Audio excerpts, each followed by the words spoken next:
Hey guys, welcome to another episode of Lowrance Training Academy, brought to you by Night and Day Marine. Today I've got my HDS 12 live here, and what we're going to do today is I'm going to show you all of the menus and features of the chart screen. Now I'm just going to show you the Lowrance charts because the Navionics has a completely different set, so I'm going to do that on a different video because its menu options are just entirely different, and the video would just be way too long. So I'm going to break it up. You'll see another video out by me for the Navionics. But so like I said, today we're just going to do the Lowrance charts. Right now I'm using a CMAP Insight Pro card as well as a CMAP Lake Insight HD card. I'm using both of them just so that I can show you all the different features of this unit. Some cards don't have all of the menu options available to it as others do. And so that's why I've got both on here so that I can show you all of the available features of this unit. Now, obviously this is a live unit.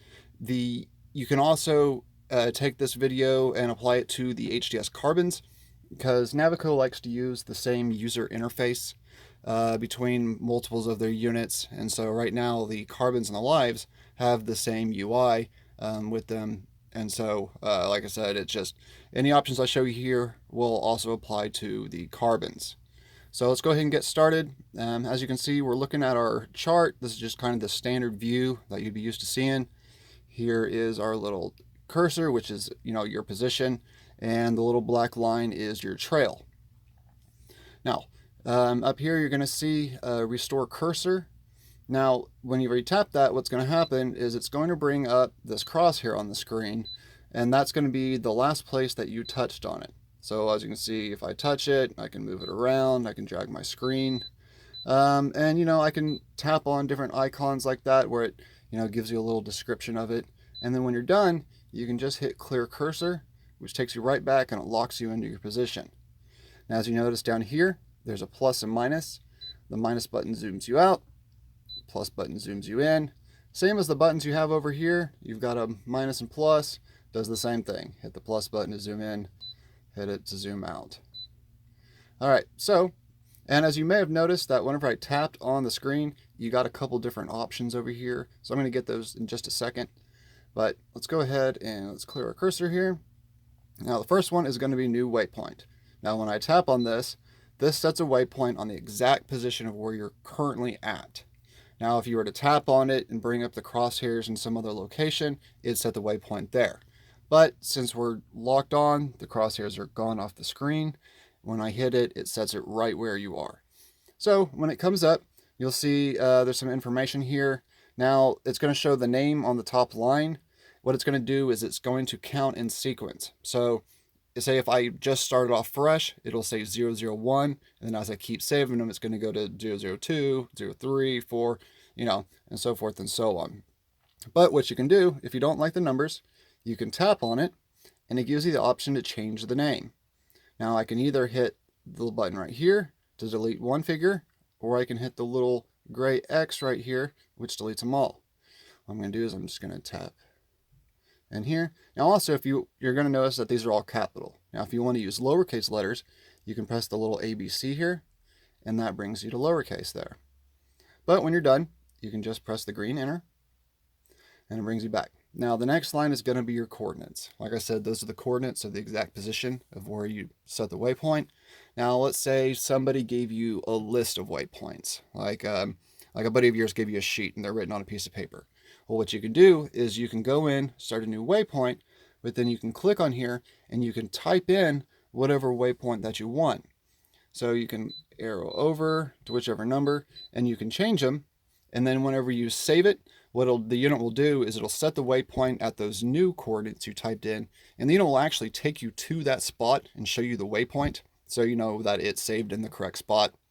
But right now, I'm just going to go ahead and hit OK. Now you're also going to see a little icon here. These are the different icons that you can set. As you can see, there's a wide range of options to pick from. You can pick whatever you want, little pictures of fish, pictures of structure, just, whatever you want to set it for. And so you just select one. Now you have the little color wheel. When you pick it, you have different colors for that particular icon. So let's say I'm going to set a green fish. Now, you also have more options right here. So we select more options, and that gives you just a bit more detailed information on that particular waypoint.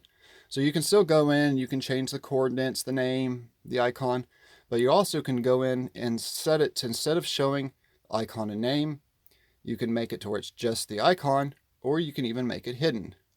But I'm going to select both for now. Now it's also going to show you what your current depth is whenever you want to set it. So it pulls from your sonar or your transducer to show you what that exact depth is. Now you also have your alarm radius. Now what that does is, so if you go into your waypoints list and you select a waypoint and say go to, which I will actually show you in another video how to do that. But so you set it to go to, let's say, this particular waypoint. Well, you can set this alarm radius so that when you get within that specific distance that you set, it sets off an alarm to let you know that you are approaching it, basically. Now you also have your notes. What you can do is you can click on it and just type in any kind of notes that you may think is important or relative to that particular waypoint. So we can back out here. Now when you're done, you can just hit save, and it sets the waypoint on that location. Now as you can see, we have traveled all the way over here as opposed to when we first started, which was right there. So it sets the waypoint from when you first set it and not where you're currently at. So one more thing I should show you with that is the little box right here. Now when you click on it, that gives you your list of waypoints, or your icons basically. Well, I mean, that's the same as choosing the icon before, but when you select this, every time you go in and set a new waypoint, it's going to take you right back to this screen instead. It's kind of like a quick waypoint set for it. So I can go in, let's say I click on that, and it sets a waypoint right there immediately. Instead of having to go through and choose the options, you can just set it immediately. So as you can see, I hit new waypoint, takes me right back to the screen. So like I said, just a way to set quick waypoints on it. Or if you're done, or if you don't want to do this and you want to go back to the way it was, the kind of the default, you can hit this button right here with the little lines, and it takes you right back to the original view. So what we're going to do is we're going to close out. We're going to discard. Now the next one up is going to be measure. Now when I click on measure, you'll see these little bubbles, or balloons that pop up on there. Now what I can do is I can grab it and I can drag it to wherever I want on the screen. Now down here in the bottom left-hand corner, it's going to show us the distance right there. And so that's the distance between this spot and this spot. Now it doesn't have to just be from where you're at to a specific spot. You can even grab the gray balloon and you can drag it around and measure some other random distance on the screen. And then when you're done, you can hit finish measuring, or if I say reset to cursor, it's going to move both of them down to this little spot right here. So do that, see? It moves it down and it just resets it. But for now, I'm finished measuring. I'm going to clear my cursor. Now the next one up is going to be find. Now this is going to give us a bunch of things that we can do. It gives us the option to find various things on this chart. So as you can see, you can find waypoints, routes, or find various trails. So if we click on one of them, what it's going to do is it's going to take us to our waypoints, routes, and trails list. Now you can find this by just pressing your pages button and then selecting waypoints, which will be over into the top corner. But so as you can see, we can go here, we can select one, and then it gives you the option to either show or go to. By hitting show, it just shows that waypoint. By hitting go to, it draws a navigation line from you to that particular point. Now let's go ahead and go back. And it does the same thing for the routes and the trails. You can go in and you can find whatever it is you're looking for within that menu. So let's go in. Now the next one is going to be fuel. This one's kind of like the chart items, except for that it's specifically for finding gasoline. So what you can do is you can click right here on radius, and you can go and you can increase the radius of miles of finding a particular, like a gas station, somewhere to get fuel for your boat. Right now I'm not on the lake, so it's not showing any on there, but normally what it'll do is it'll give you a list of the different gas stations that are within this particular range that you set, and it'll tell you the distance of where it is. And if you select it, it'll give you the option to basically go to, which will draw a navigation line from your particular position to that spot. So let's go ahead and go back. Now, let's go in here. Now the next one up is going to be chart items. Now this is all various icons and locations that you may see on your chart. So you may see like little pictures of fish, buoy markers, just various things on the chart. They're going to show up on this list here. And what you can do is you can look through them and find whatever it is that you're particularly looking for. So let's say you're looking for a particular fishing ground. It shows it right there. If I click on it, I can hit go to or show, like I mentioned before, or I can even set a new waypoint on it. And as you can see here, it gives me actual information about that particular fishing ground, talking about how this one holds crappie throughout the year, tells you what type of jig or minnows to use. Just really good fishing information, basically. So let's go ahead and go back.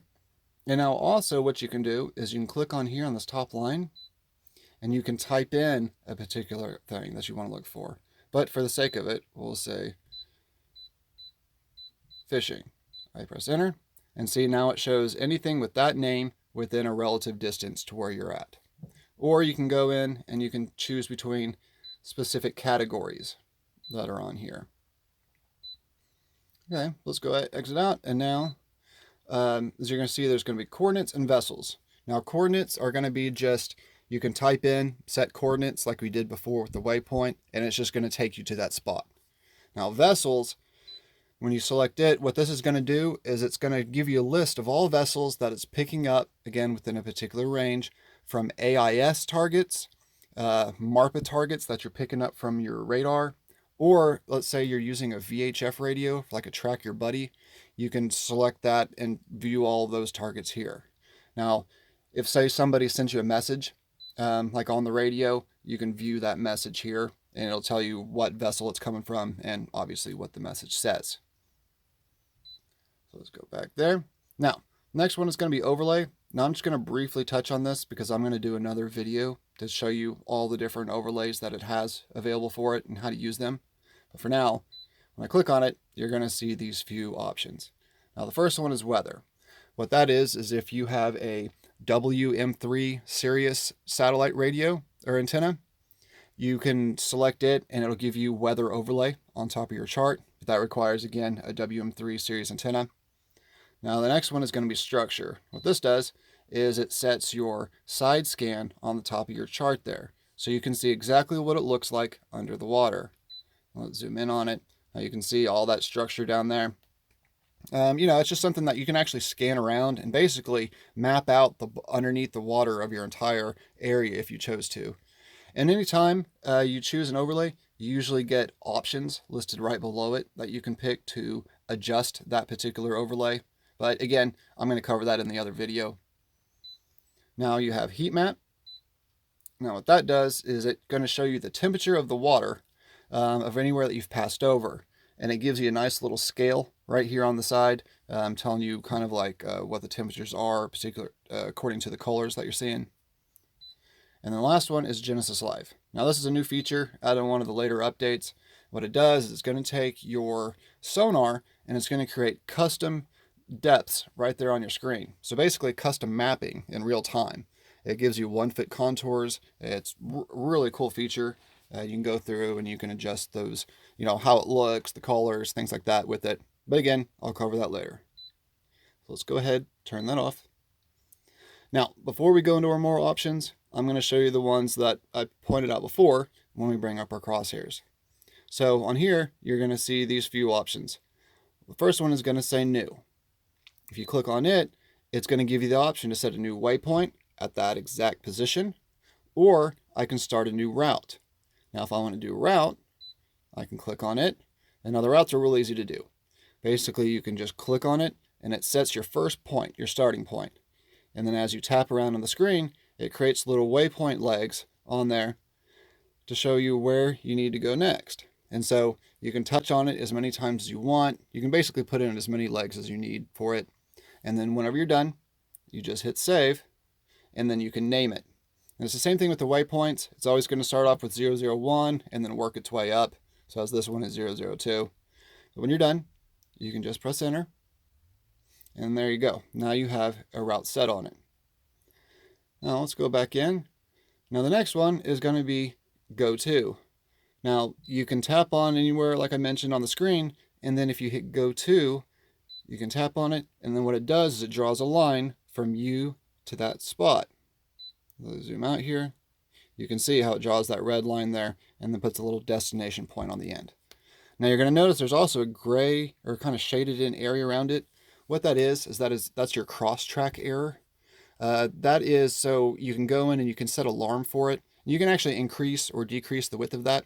And so if you're traveling to it, especially if you're using like an autopilot, and you start to go outside of that area, it sets off an alarm and lets you know that, hey, you've traveled outside of this range. You need to pay attention.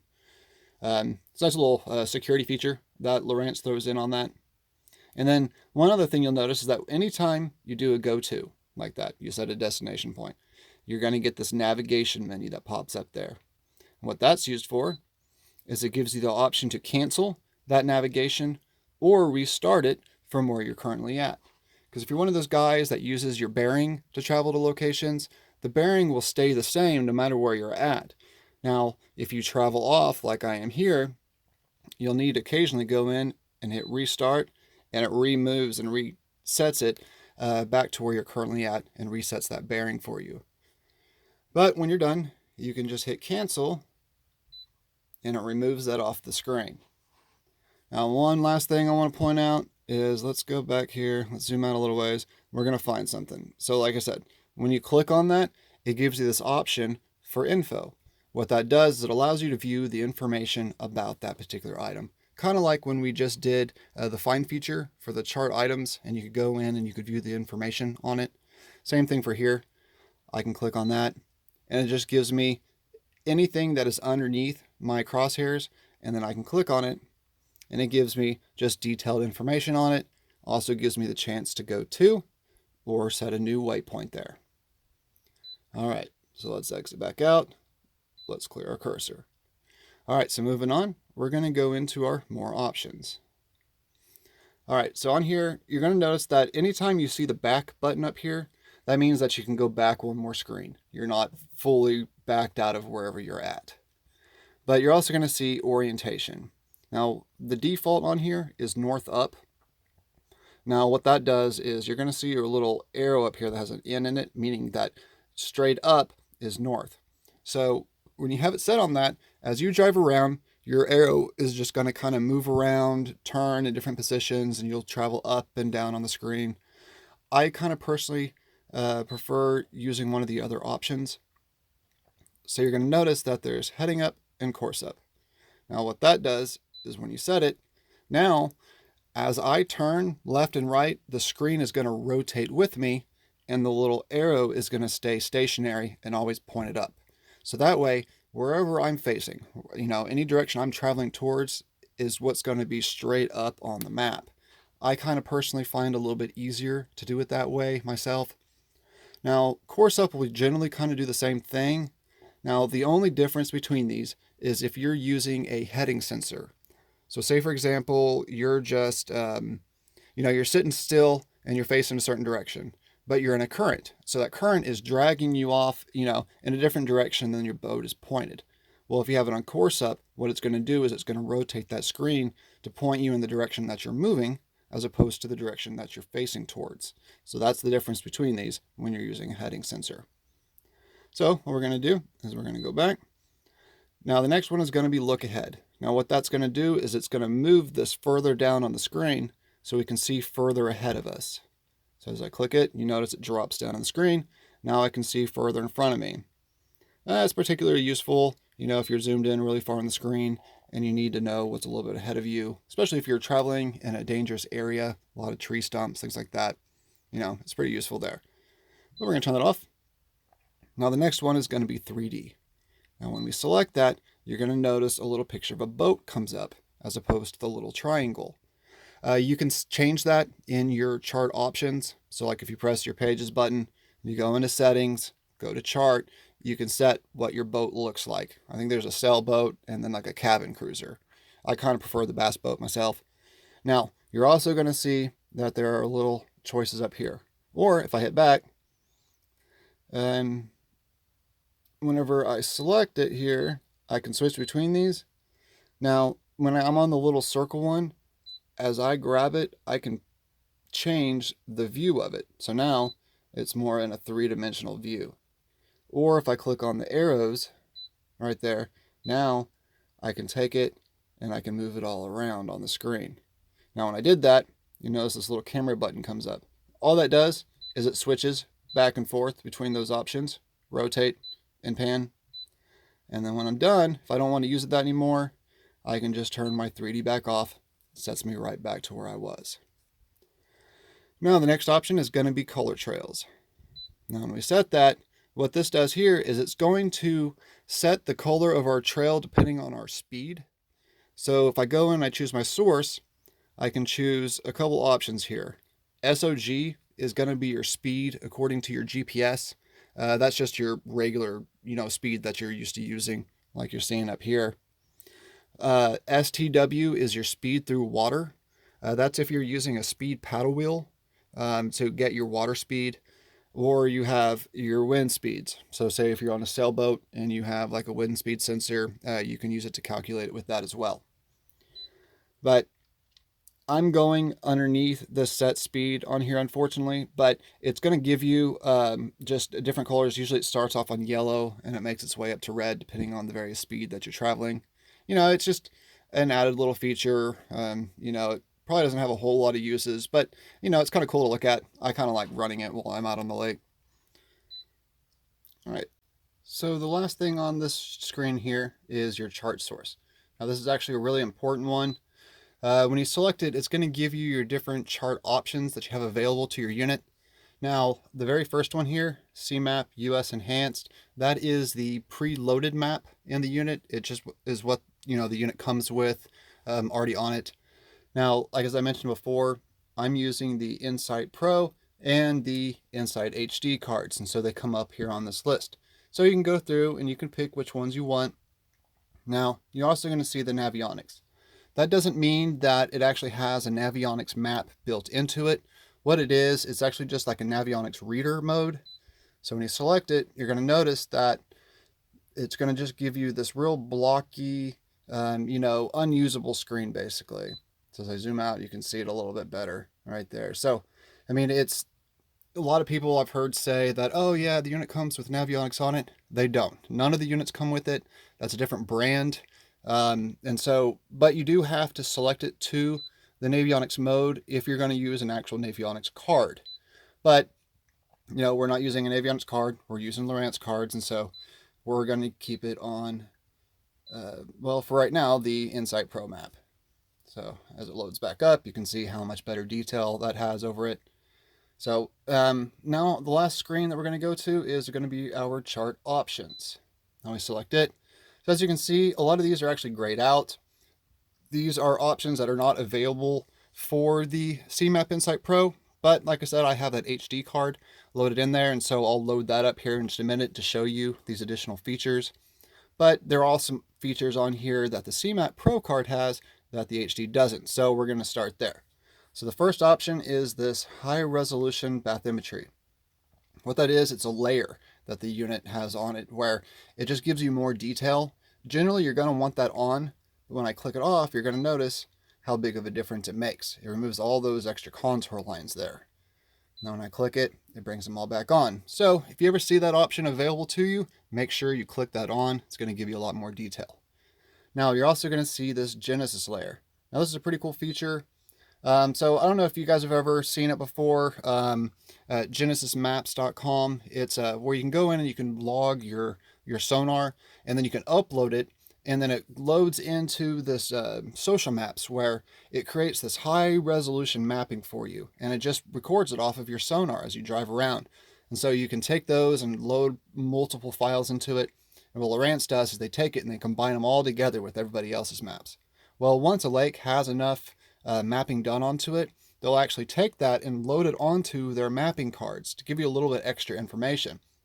So like on this lake specifically, there's a lot of detail, and it's mostly all mapped out. So it's actually a really good option to have on right now because you can see how many more contour lines it actually gets with that layer on.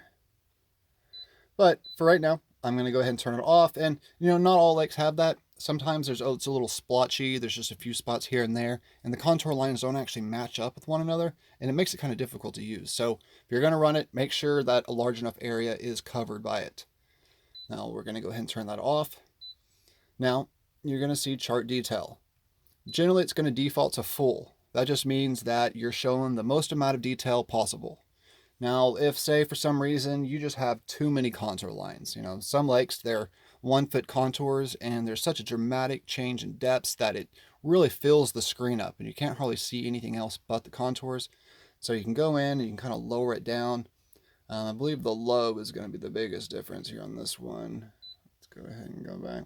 So as I zoom out, you can see how it removed all of those. I go back in.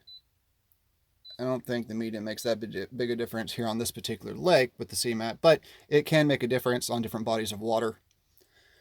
And so that's all that really is. Now you have your categories. Now this is kind of cool. This kind of gets where you get a little more in depth with the unit. What this is a list of all the chart options in your unit. So basically everything that you're seeing on your map, the contours, the depths, the points of interest, the buoy markers, everything, that's all in here. Now you can go in, if you want to remove something, you can just click on the one box and it removes that entire category. Or what you can do is say you don't want to remove the entire category, there's just one particular thing you don't want to see. So we can go in and we can click on it. Here, come on. And you'll see as it brings down all these subcategories inside of it. And so you can go in and you can remove one at a time from it. And if you click on the top one here, it activates them all. If you click on it, it turns them all off like that.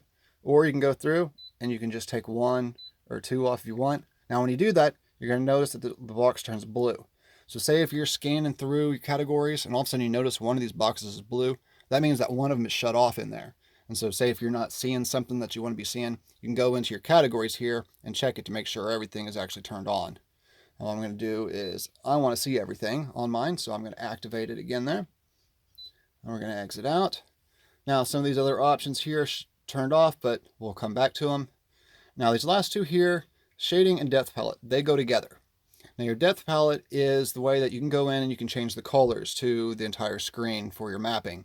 There's a couple different choices there. Now I'm going to make another video to cover these more in depth because there's a lot to it. But just for now, I'm going to show you. So we're going to start off with our shading. Because if you go in and you set it to custom depth shading on there, you can choose this option and actually activate it. Now, only certain map cards can do this. The CMAP Insight Pro doesn't really have the ability. You need to use something like one of the HD cards. Those actually can do the different colors. So right here is, so you've got, you see there's depth 1, depth 2. These are kind of different palettes you can choose from. So say you set up all your colors for one lake, you can set them to depth 1. And then you go to another lake and you want different colors, you can go through and you can customize it and set it to depth 2. So that way you can kind of go back and forth between them. So you don't have to go in and manually change them every single time. But in order to change them, you can go down here and click on custom. And it brings up the screen here where you can go through and you can change the depth and the color on it. So let's say this is just showing from 0 to 15, it's going to be this first color. So if we click off of it, you can see the first color is dark blue.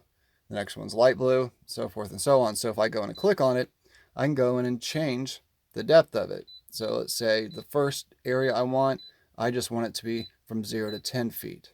I can hit OK. And then now it's only going to show from 0 to 10 in that color. And so say if I click on the next one, I want to say I want this one to be 25 feet now. I can hit 25. And then I can go in, I can set my color, and you get this long list of different colors you can pick from. So you can actually pretty much make it look like a rainbow if you really wanted to. I actually really like this. I think it's really cool. I do it on my unit. I have a wide range of colors on my chart when I'm using it. And so really just out of a quick glance, I can see the color and know exactly what the depth is going to be at, or at least close to it. And so I don't have to sit there and look at it and try to find the, the closest contour or, depth, sounding on it. So, but anyway, so once you set them, and like I said, you can go through and you can set them. There's two different palettes you can choose from. Or if you're using the Genesis maps, like I mentioned before, you can actually do the same thing for the bottom composition or hardness or the vegetation layers. But since I'm not using that kind of map, they're grayed out right now. But again, I'm going to make another video that's going to cover a lot of this more in detail. But so if I wanted to activate it, I can click on one. But as you can see, this card that I'm using doesn't really support it, so it turns it all just one color. So I'm going to turn that off. So now, in order to actually utilize the shading, we go into our depth palette. Now you can choose your different depth palettes here by clicking on it, and you have a list of different options to pick from. You've got your depth shading, which is the one you would pick if we wanted to use all those different colors we chose. There's navigation, there's paper chart, which is kind of the colors you would see on just a standard paper chart that you have, which some of you guys don't know, it's illegal to not have those when you're using them offshore. So a lot of you guys, I'm sure, are pretty familiar with what that looks like. And there's traditional, which is the old style, and then there's also safety shading. Safety shading is kind of cool. You can go in, and when you select it, it's going to activate this option right here, safety depth. And what that'll do is anything past that particular depth, it's going to turn white on your screen. And so say if I set it at 20 feet, I'm going to get colors, blues and things like that up to the 20-foot point, and then everything past that is going to be white. Now it goes according to the contour lines. So if you have a lot of spot soundings, you may actually see depths that are deeper than that within the colored area, but that's because it is set to follow the contours. Now you also have your depth filter. Now what the depth filter does is you can set it to a specific depth. And so let's say we're going to set it to 15 feet. Now what it's going to do is it's going to remove any type of spot soundings and depths past that particular range there. Now on my map I've got right here, I don't really have a lot of spot soundings, but it's particularly useful when you're going offshore. And again, like I said, I'm going to cover this a little bit more on my other video so you can actually see it in motion. But so it's like if I set it to 15 feet, any spot soundings that are past that, it's just going to remove them off the screen. And so all you're going to get is contour lines or the spot soundings that are shallower than what I set that to. All right. Now what we're going to do is I've covered everything on the C map. So I'm going to switch it back to our other map that we've got here. So I'm going to click on it and I'm going to switch it over to HD. Now you see it switched over. Now this is for an area I'm not actually viewing right now. So what I'm going to do is I'm going to zoom out. Now you're also going to see the map is going to be flipped over upside down. So you can see how it's rotated around. That's kind of how it looks when you have your orientation set to heading up or north up. When you zoom all the way out, it kind of looks a little, funky on there. But again, that's normal. That's how it's supposed to look, and just because it's rotating the screen around me while my arrow is continuing to point up. So what we're going to do is we're going to go over to an area where we have actual mapping for it. I'm going to check out Lake Okeechobee. Let's zoom in on it here. We're going to zoom down there. Now, let's go back into our chart options. Now, you're going to see that my photo overlay is now lit up, and it sets to default and off. So when I click on it, I've got two options. I've got land only, and I've got full. Now, land only is going to be probably the more useful one. When I click on it, now you can see all the nice satellite imagery on it. The more you zoom in, a little more detail it gets. Kind of gets to a point where it stops being detailed on it. But, the photo overlay on here is actually pretty impressive. But now the other choice here is going to be full. Now I don't normally recommend this at least for people running on the lakes, because you're going to notice that when I hit full, it's going to photo overlay on top of the water there, which makes it really difficult to see your contours and everything else. To me, it kind of hinders my ability to use it. And so I generally recommend doing the land only. Now when you go back here, you now have photo transparency. Now what this does is as you increase it, it makes that photo overlay more transparent so you can see what's behind it. Now that may play a little bit more in part when you're doing it on top of your water. I really don't see any reason why you would need to do it on land, but who knows? Maybe there is a reason for some of these guys out there. So let me go back. Now, raster charts and raster transparency, that one's probably going to be one of the least used menu options on here. I don't have a chart that has that ability because it's more for like the NOAA charts, or say if somebody's made some custom maps and they've, on their computer themselves and they used raster charts. They can turn on those layers by selecting that. It's more of a, I generally don't really care for it because it's kind of just like it took a picture of the screen here, and then as you zoom in, it doesn't, make it increase the resolution and zoom itself in. It just keeps it at that same resolution, so it kind of blurs out as you go in. So it's really only at one zoom range. But that's all there really is for that. Now, also shaded relief. Now, what I'm going to do is I'm going to turn off my photo overlay before I do that, because you're going to notice what's going to happen here. So the way it looks, see the green, it's satellite imagery. When I turn this off, now I turn on my shaded relief, it turns another type on. Now what this is, it's like a simulated imagery, and it shows you all the hills and valleys to the land in like a three-dimensional way. Now on some of the other charts, like say the V16 cards, so like say for example the Lake Insight HD V16, it'll actually put the imagery over the top of the water. And so what it's going to do is you'll see like the valleys and stuff of where the river channels are, which actually I think is really neat. But it's supposed to kick off once you get into a certain zoom range onto it and go back to blue. But a lot of times the units don't do that, kind of like this one is, and it just stays there. And I've had a lot of complaints from guys saying that, oh, I go look at my map and it's all just green and yellow on the water. What's happening with it? Well, it's because when they didn't turn off their shaded relief. So when they click it off, notice how it goes right back to blue. So it kind of has its perks with it. It's definitely better used when you're zoomed out a little ways with it and not zoomed in. Now, when I turn it on, I also have the ability to do the no contours. And obviously it's pretty self-explanatory. I hit it, turns off all my contours. All I get is spot soundings, and click it, and I can turn them all back on. And so that's really about it for the charts here. Like I said, I'm going to do a Navionics video here next. I'm also going to do a video on our overlays to go a little more in depth with them. And then I'm also going to do another video on the shading and the depth palettes. So stay tuned. I've always got new videos coming out every week. Leave your comments below. Let me know if there's anything that you guys want to see or anything that you need to know how to do. I'll be happy to make a video for you. But all right, well that's it for today, guys. Thank you all so much for watching. And if you enjoyed this video, please like it below and hit the subscribe button and the little bell. This will allow you to get notifications every time I release a new training video for your favorite Lowrance product. Also, I wanted to give you guys some really exciting news.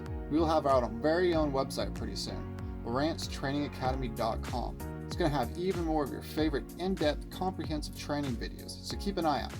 Of course, I'll be sure to let you all know along the way when it will be up and running. And don't forget, when you watch videos from Lowrance Training Academy, the difference is night and day. Alright, I'll see you all next time.